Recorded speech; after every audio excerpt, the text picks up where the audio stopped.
Morning, and welcome to the Tripadvisor second quarter 2021 earnings conference call. As a reminder, today's conference call is being recorded.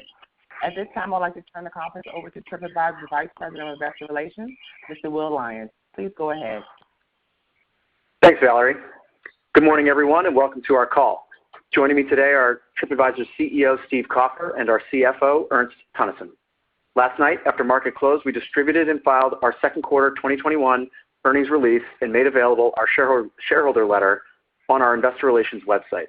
In the release, you will find reconciliations of non-GAAP financial measures to the most comparable GAAP financial measures discussed on this call. On our investor relations website, you will find supplemental financial information, which also includes reconciliations of certain non-GAAP financial measures discussed on this call, as well as other metrics. Before we begin, I'd like to remind you that this call may contain estimates and other forward-looking statements that represent management's views as of today, August 6, 2021. Tripadvisor disclaims any obligation to update these statements to reflect future events or circumstances. Please refer to our earnings release as well as our filings with the SEC for information concerning factors that could cause actual results to differ materially from these forward-looking statements. And now with that, I'll pass the call to Steve. Thank you, Will, and good morning, everyone. Thanks for joining us today. As covered in our shareholder letter, we were pleased to report that Q2 grew by 91% versus Q1, our net loss narrowed, and adjusted EBITDA turned positive. Both monthly unique users and revenue as a percentage of 2019 levels improved each month throughout the quarter. Whereas last quarter we saw strength predominantly in the US market, in Q2 we saw the recovery start to broaden, particularly in Europe. These results indicate that the recovery is well underway and that Tripadvisor is positioned well. We note that traffic and revenue improved in July versus June, and while we are mindful of the variants and their potential impacts on travel and the high percentage of domestic travel, we remain optimistic about the second half of the year and 2022, when the recovery broadens as both urban and international travel return in full. While we are pleased with how we are successfully navigating the recovery, the Tripadvisor story remains much more than just getting past COVID. We see a huge opportunity to drive long-term growth in delivering more value to consumers and partners on our platform. We have and will continue to position the business for future growth by leveraging Tripadvisor's global scale, influence, and competitive strengths to execute on our strategic growth initiatives. This includes building our direct-to-consumer subscription offering, Tripadvisor Plus, which we rolled out to all US users in the quarter. We will continue to invest in our product offerings, our tech, and our go-to-market strategies in order to deliver customers the best experience possible and drive diverse growth across our platform. So in summary, Q2 had many encouraging developments. I want to thank Tripadvisor employees for their passion and commitment to helping hundreds of millions of consumers and partners get back to travel. To our loyal customers and partners, we will keep building our products and services to drive more value to you. I remain very optimistic about what's ahead. And with that, Ernst, let me turn it over to you for some additional thoughts. Thank you, Steve, and good morning, everyone. Q2 results were beyond our expectations, and the progression of traffic and revenue improvements versus 2019 levels throughout the quarter is very encouraging. Increased case count and other challenges posed by the pandemic adds near-term uncertainty for the pace of the ongoing travel recovery, of course. However, we expect another positive step forward in Q3. Our expectation is that Q3 revenue, as well as adjusted EBITDA, will meaningfully improve versus Q2, both in absolute dollar terms, but also as a percentage of 2019, driven primarily by further improvement in Europe. In summary, uncertainty remains, but we believe the industry has entered a return to travel period and initial release of significant pent-up demand that we've already seen. We continue to expect a better second half rebound and are optimistic about further significant travel recovery into 2022. This has already been demonstrated in terms of demand for domestic travel, primarily in the US, and we expect international travel as well as Europe and the rest of the world to follow closely behind. We believe we are positioning Tripadvisor well for not only a strong recovery, but for the long run. With that, we will now open the call for questions. Thank you. Ladies and gentlemen, if you'd like to ask a question, please press star then one on your touchtone telephone. Again, if you would like to ask a question, please press star, then 1. One moment, please. Our first question comes from Naveed Khan of Truist. Your line is open. Yeah, thanks a lot. A couple of questions from me. Maybe just on your commentary about Q3 and how July saw further improvement from June, although the pace of that improvement slowed. Maybe can you parse that out for us between U.S. versus Europe? Are you seeing that continued improvement more in Europe and U.S. sort of flatlining, or is the improvement continuing across both the markets? And then I have a follow-up question on Tripadvisor Plus. Hi, Naveed. This is Ernst. Yes, we've seen July improve from June levels in terms of percentage of 2019. The rate of improvement slowed. May to June, as you saw in our numbers, was a pretty significant step up as a percentage of 2019. But we saw continued progress.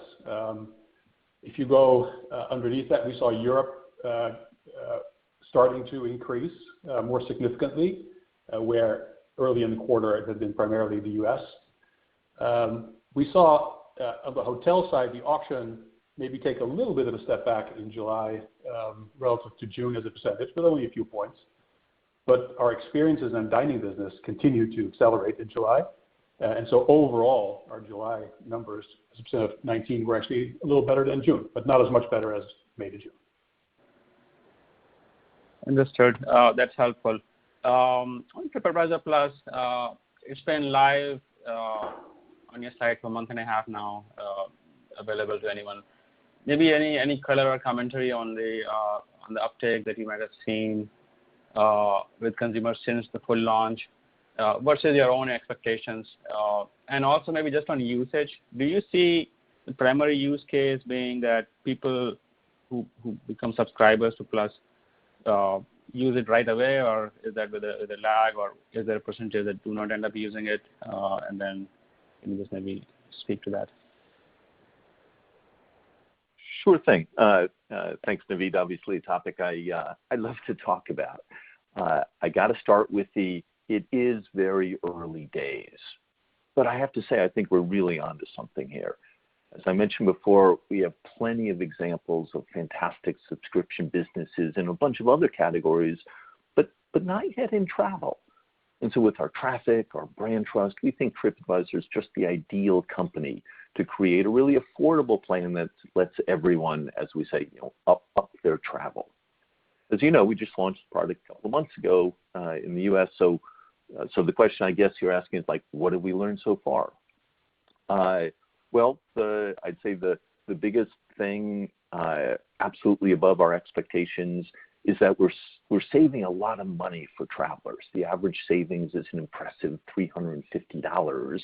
With there are some bookings every single day that are saving a traveler over $1,000. That's pretty amazing stuff, and these are discounts that hotels are passing along to our travelers, and they're just like that's a great value proposition. Travelers pay $99 for this privilege to be able to get all these discounts. And as a matter of fact, we're testing an expansion into our experiences booking flow, not just the hotel booking flow, as we really want to kind of expand the offering. As you know, we have discounts on not only hotels but experiences, and we want to leverage all the traffic to help even more travelers take advantage of these savings. But to be fair, no product ever launches without some hitches. And so while I'm excited about the traveler savings exceeding our expectations, to be candid, we haven't made as much progress signing big chains as I would have hoped. But hey, we are great at listening, we're great at iterating and improving. And so we've taken to heart some of the feedback that we've heard from our hotel chain partners and believe we have a solution that will be much more in line with their goals and that won't hurt the great value proposition that we've created for travelers. So but unfortunately right now I'm not ready to announce anything, but we're getting a much better reception from chains to the changes that we're making to the product. And that's a critical part of building this two-sided marketplace. As you know, we signed a couple of other hotel chains. We're excited about that. And we've also partnered with Trip.com specifically around Plus. And we're working closely with them to bring all of their supply, and they have a lot, into the Plus ecosystem. In terms of the question on kind of are users booking right away, I'd say most users are seeing in the flow of booking their hotel, they are seeing that they can save money if they subscribe kind of along the way, and that's the no-brainer moment that we had talked about in prior calls, pointing out that the savings that you make on this particular booking can more than pay for the subscription. Not all like that, but certainly most. Got it. Thank you, Ernst, and thank you, Steve. Thanks. Thank you. Our next question comes from Shweta Joria of Evercore ISI. Your line is open. On your part on your signing up more hotel chains, you mentioned in the letter that you've developed new ways to communicate hotel discounts in slightly differently. That's been well received. So I guess what was it? What was the change, and how has the reception been so far from larger chains? That's the first question. And on the second one, also on Tripadvisor Plus,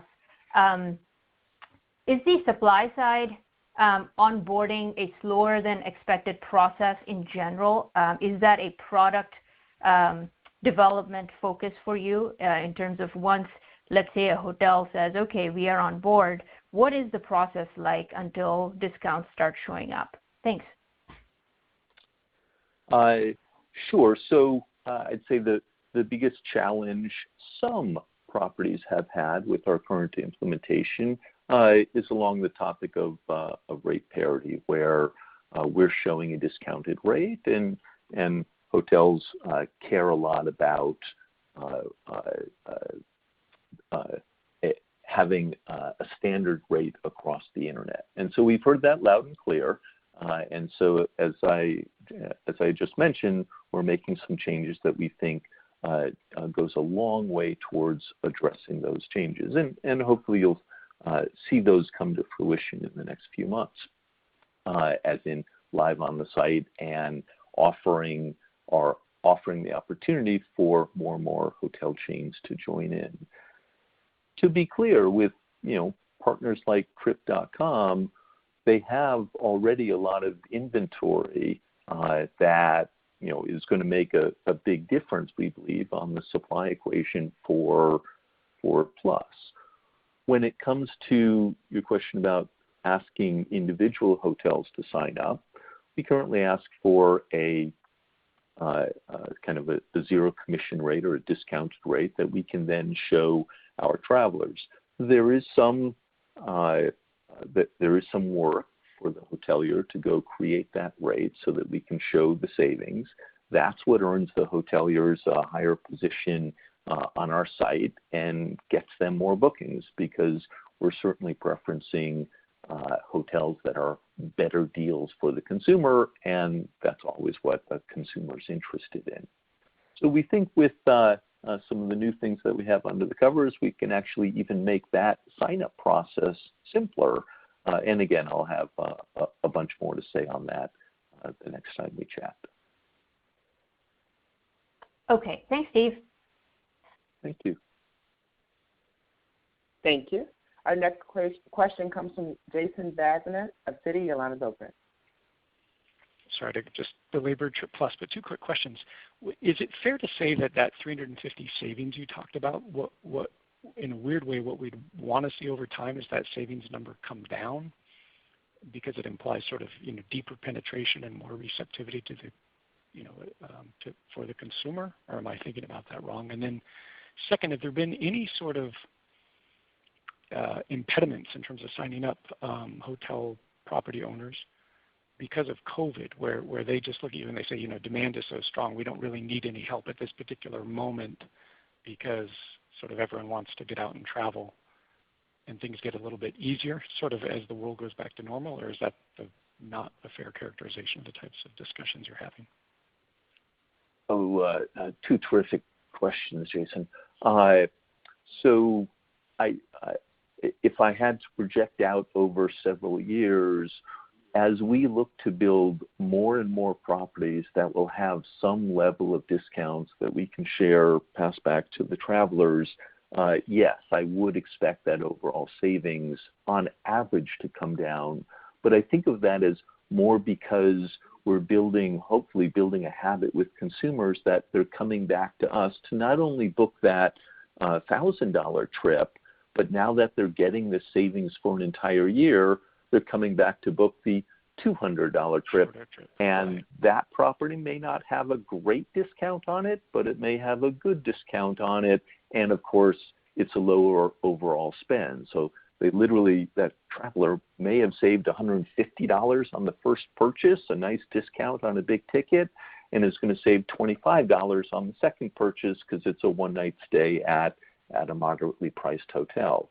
Travelers happy about that. They're building more loyalty, reusing our product over and over again, coming to us first because they're able to find that discount on more and more inventory. But you just do the math, and it was $150 savings the first time, $25 savings the second time, and that's going to be bringing your average down. I absolutely believe that we will always have a set of properties in pretty much every market that'll have tremendous savings on them, because there's always, just in the hotel distribution industry, there's always a set of great properties that could use some extra demand at certain points in time. And TripAdvisor has the opportunity to be a great channel to distribute those rooms on a very incremental basis to hoteliers. To your second question on COVID impacting signing hotels, yes, but I think it probably has, but for a slightly different reason, I think, than what you had shared. We're happy to sign hotels at a variety of discount levels. Our message is simply the higher discount that you sign with us, the higher, the more visibility you're going to get on our site. But you can also start with a discount that is similar or even less than what your other distribution channels, than what you're paying to other distribution channels. And so, every hotel, even if they have a lot of demand, would always prefer to, they would prefer to get bookings direct, but then when they go to alternate channels, they would like it to be the most cost efficient for them, and we think we can help do that for the hoteliers. The reason why I think COVID is impacting our ability to sign to some degree is simply being able to reach people, whether the hotel's not come back to full staff or whether they're really focused on making sure their hotel is safe for guests, or perhaps dealing, I'm sure there are some cases where they are sold out and just don't want to kind of bother signing a new channel. But I think it's probably more that they're still just getting back on their feet and growing their business globally, all of which very solvable. It comes back to as travel recovers, hotels are always going to be looking for alternative distribution opportunities. For our model, we're a cheaper channel for hotels, a very flexible channel for hotels. So like the reaction when we talk to individual hoteliers or groups has always been very positive. It's just been a matter of time and sometimes connectivity issues in terms of getting them all live on the site. Super helpful. Thank you. You bet. Thank you. Our next question comes from Deepak Mathivanan of Wolfe Research. Your line is open. Hey guys, thanks for taking the question. Just a couple ones. So first, wanted to ask about the auction. Are you seeing mix of advertisers different now versus pre-COVID in terms of revenue contribution? Are smaller advertisers, hotels, OTAs now leveraging the platform more effectively than some of your larger customers from before? And then second one on Plus, you have one large OTA right now on the platform. What do you think it takes to bring some of the other large OTAs to Tripadvisor Plus? Anything you can share there would be great. Hey, Deepak, I'll take the first, and I'll let Steve answer the second. Not really a change in advertiser mix versus pre-pandemic that we can discern at this point. So nothing really to call out in terms of a trend. Steve? On Plus, we certainly have a lot of experience going back quite a few years with our instant booking initiative, bringing lots of aggregators all around the globe onto the platform. It takes time. In fact, some of the new product direction pieces that I alluded to actually, fortunately for us, get to reuse some of the instant book infrastructure that we had in place and have kept live. So I do think over time you will see some additional aggregators or OTAs as part of the equation, but they're not from our perspective, they're not critical to have. We have a pretty good supply footprint now with Trip.com coming online and their global reach. From our perspective,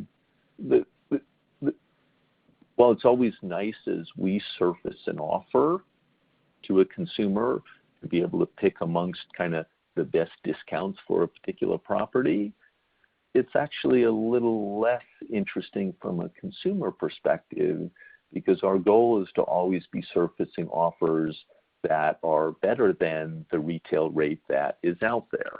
And so, whether we have 5 or 10 OTAs to choose from and surfacing a particular offer is less important than having a good offer. And as I've said, the supply footprint from Trip.com, just the sheer number of properties that are available on their platform is really quite impressive. So we will continue to pursue additional aggregators, additional OTAs, but we don't view it as critical to the success of the product. Okay, that makes sense. Thanks, Steve. Thanks, Hans. Thank you. Our next question comes from Richard Clark of Bernstein. Your line is open. Hi, good morning, guys. Thanks for taking my questions. A couple, if I may. First one just on Viator, obviously a bright spot of the quarter. And maybe you can just talk about what is the potential for that kind of B2B side of experiences, and maybe putting that into context of the deal you've done with Booking. How big can that be? What Google's doing in that space, and how can you rectify that against using Tripadvisor as the sort of top of the funnel for that, and is there any conflict there? And just one question on Trip Plus. Looks like you've softened the language a little bit. You used to talk about it potentially being a multi-billion-dollar product. Now you're saying you can get a share of a multi-billion-dollar market. Is that because you're seeing some copycat products coming in, or is this just a sort of, am I reading too much into that change of language? Hey, Richard. I'll take the first question. Very pleased with our performance and experiences. Very pleased in particular with the performance of our Viator point of sale. We have seen experiences as a category come back much faster than we anticipated in Q2. And we anticipated that the lack of international travel that we've historically benefited from with experiences would slow down the recovery. But what we've seen is we've been very effective at repositioning our offer towards more domestics, particularly U.S. domestic, but now more recently Europe, and away from big city to outside the city. And that's been very, very effective for us, very, very strong. Our U.S. bookings, so on our U.S. points of sale, across experiences, all channels, Tripadvisor, Viator, the bookings were above 2019 in June. Very, very strong, even in the absence of big cities opening or really Europe opening significantly. Cancellation rates are still a little bit elevated, but they're lower than last year, but very, very strong performance. Viator as a channel actually overall, globally, was with their bookings above 2019 in June, which is very, very impressive. And it's improved again in July. And so really doing well. As you know, it's a huge market. It's still early days. 80% is still offline. We're a market leader. We have very, very strong global supply. And we feel that we have as we've always done, a real shot to win in experiences, and we're doubling down on that now in the recovery. So very, very important. We play that along 3 different channels. We have Viator, which is a pure play OTA, consumer, but an OTA, and then we have Tripadvisor, the channel Tripadvisor, which is much more integrated with the overall travel planning and overall travel experience on Tripadvisor. And then we have third parties that we sell to, which is a smaller channel of the 3 that I'm outlining.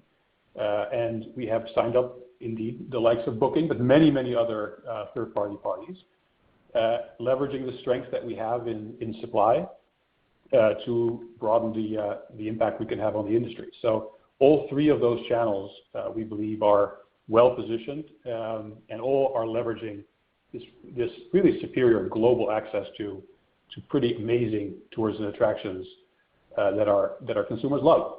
So we're pretty pleased with where we're going with this. Yeah, this is Steve. To add on just one sentence to Ernst's comments, think of all that supply that we've gathered, that we've perfected, that we're able to merchandise, and now we want to know where are all the consumers that could want it. And you've got that pure play OTA named Viator.com, growing like a weed, looking fantastic.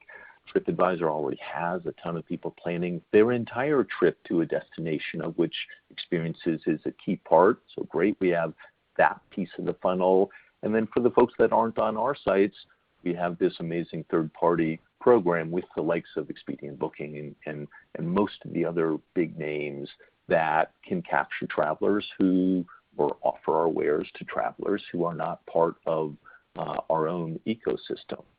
All of which benefits in a 2-sided marketplace like experiences are, all of which benefits the supplier because it's more bookings, which in turn helps everyone achieve all the things you get when you're the biggest player in town. So quite excited about our experiences biz. To the question on Plus, did the language soften? No, not at all. As I started, I'm more excited about Plus every week that goes by. To put it simply, we literally have millions of travelers looking at hotels on our site every single day. You can call it 100 million a month in normal times. We've described on these calls the 160 million, I think we call it shots on goal, as in 160 million hotel meta search clicks in 2019 for stays that were of significance, and I called that at $750 or more. So it's 160 million people interested in clicking to a partner site because they're interested in buying a hotel room at $750. $750 being the number that kind of makes this a pretty easy purchase. Now go add another 100 million travelers a month looking at experiences. That's a lot of reach and influence. And of course, Tripadvisor overall has even more traffic than that. But that 200 million, they're looking at a hotel, they're looking at experience, and those are the 2 categories that Plus plays in right now.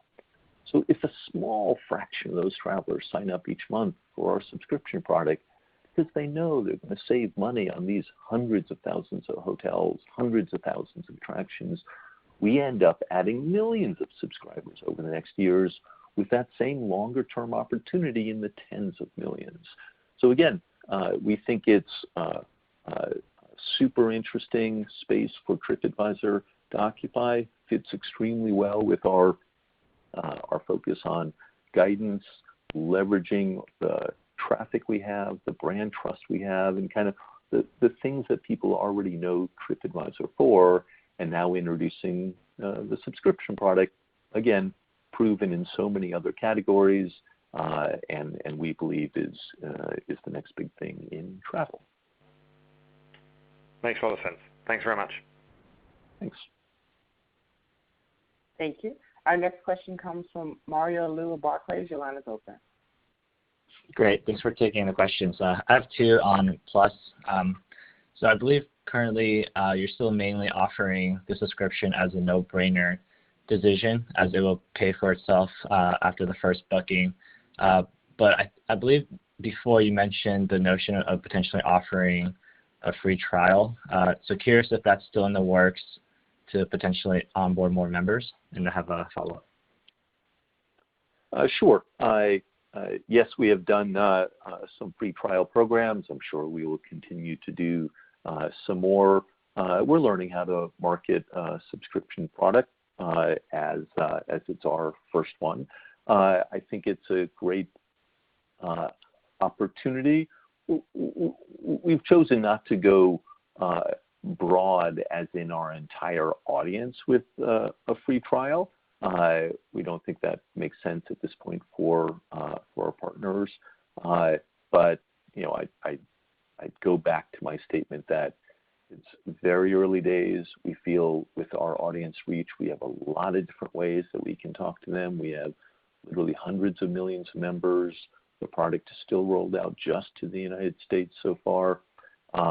And so whether it's a free trial, a bundle, better job putting it in the experiences flow, more marketing across the site, changing how we merchandise Plus so that I think right now if you're going to save at least $75, we're going to put it front and center. We can play with that number up or down. There's just lots of different ways that we are essentially iterating on every month as we look for the magic formula that helps us scale. Great, that's helpful. And then I know it's still early, but for members that have been using Plus for a few quarters, can you provide some color in terms of the magnitude of their booking frequency being a Plus member versus their historical patterns? Thanks. Well, that's again, early days. It's really hard for us to look at a 6-month cohort at this point, given that it's in beta to a small percentage of our traffic in Q1, and it's always just hard for us to compare what that booking behavior would be compared to what that customer does otherwise. So we can see how it compares visits on our site, a stronger repeat, that sort of thing, but I'm not sure that that's telling us enough right now. So, candidly, in my view, that's going to be a great question where we're going to have a lot more interesting data on in 3 months and 6 months than we do right now. But rest assured, we're looking at that sort of stuff. Got it. Thank you. Thank you. Our next question comes from James Lee of Mizuho. Your line is open. Great. Thanks for taking my questions. I just have a follow-up on Trip.com agreement that you guys have. I think the OTA have most of their hotel inventory in international markets. Just want to check on that. And also, is the discount from the OTA available all season, or does that need to be negotiated between you and Trip.com after the onboarding process? Or is it automated where the OTA can enter inventory in the system real time? Thanks. I don't want to give too much color on the specifics of the contract, but know that we look at the size of their inventory, their interest in sort of helping facilitate bookings to our global audience, and given the size of our global audience and the amount of inventory they have, there's not going to be anything manual about the whole process.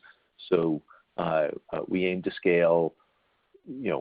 We have experience working with OTAs and bringing breadth of inventory on board to TripAdvisor in our sort of past lives, and Trip.com has distributed their inventory to other players as well. So again, I think it's a pretty good match. The Trip.com has global inventory. They literally have tons of hotels in every single country in the world. Historically, Trip.com has served more outbound travel from China, but with their acquisitions, they've established a much more global footprint of travelers as well. And so, no one supplier will ever offer the complete set of inventory that we're looking to build, but Trip.com is absolutely a key and trusted partner in helping us bring Plus to not only more hotels across the U.S., more hotels across the world, but over time, more hotels in more languages to serve more markets. And one quick follow-up, Steve. Any from a consumer's perspective relating to Trip Plus, any tweaks to your membership benefits as you continue to learn from the consumer behavior? Thanks. Oh, I have nothing to announce now, but absolutely we expect to be adding more benefits over time. We have Dollar Flight Club, we have Hertz, two pretty compelling benefits, and we see plenty of opportunity to add more in the years to come. You know, no one subscriber in a travel club is going to use all of the benefits, but every additional thing that you add that ends up getting used is another reason why that individual is going to be sure to renew, in addition to the savings on the hotels and experiences that we already offer. So we're looking ahead towards renewal opportunities and want to make sure that every Trip Plus subscriber is getting value on the things we offer and things that our partners can offer. Great, thank you. Thank you. There are no further questions at this time. I'd like to turn the call back over to Steve Kaufer. Terrific. Thank you, everyone, for joining the call. Travel recovery is underway. We will continue executing our long-term focus strategy to drive meaningful value in the years to come. A big thank you to all of our employees as well as to Tripadvisor customers worldwide. And a big thank you to our shareholders for their shared belief that Tripadvisor can play a key role in shaping travel in the years ahead. Please get your vaccines and stay safe, and I look forward to updating everyone on our progress next quarter. Thanks all. Ladies and gentlemen, this does conclude today's conference. Thank you all for participating. You may all disconnect. Have a great day.